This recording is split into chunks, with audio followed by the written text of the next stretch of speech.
conflict in the Middle East is intensifying tonight. Israeli Prime Minister Benjamin Netanyahu is ordering an evacuation of Rafah. You'll remember that's the home of more than 1 million civilians who fled to that southern city for safety.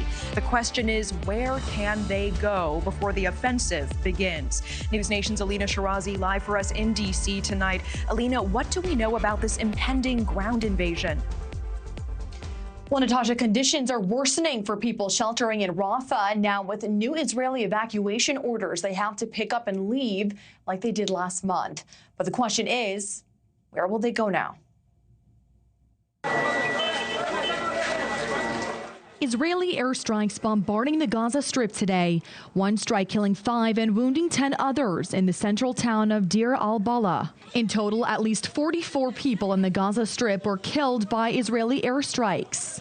This just hours after Israel's prime minister called for the evacuation of hundreds of thousands of people along the Rafah border ahead of a ground invasion. This is now a repeated call to evacuate after being told to leave the south at the start of the war. Palestinians being told to relocate again as the war closes in on them from nearly all sides. Now more than 2.3 million Gazans are packed into Rafah.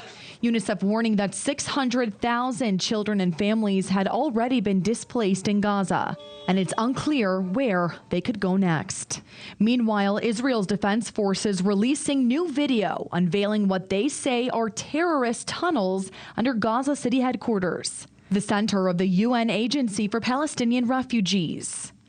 The IDF saying the 700-meter-long, 18-meter-deep tunnel contained multiple blast doors, intelligence documents, and weapons, including rifles, ammunition, and explosives. But peace and security require total victory over Hamas.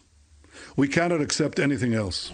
Back in Washington, President Biden giving his sharpest criticism of Israel's offense to date. I'm of the view, as you know, that the conduct of the response in the Gaza Strip has been over the top. I've been pushing really hard to get humanitarian assistance into Gaza. There are a lot of innocent people who are starving, a lot of innocent people who are in trouble and dying, and it's got to stop. The White House still pushing for a hostage ceasefire in Gaza.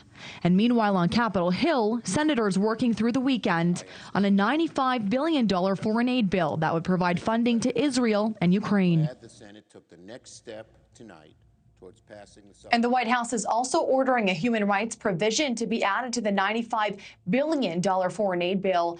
That order would authorize a swift cutoff of military aid to countries that violate international law. Natasha? Okay, Elina Shirazi with that live in D.C. Thank you. Thank you for watching. Go to newsnationnow.com to find News Nation on your television provider. And don't forget to click the red subscribe button below to get more of News Nation's fact-driven, unbiased coverage.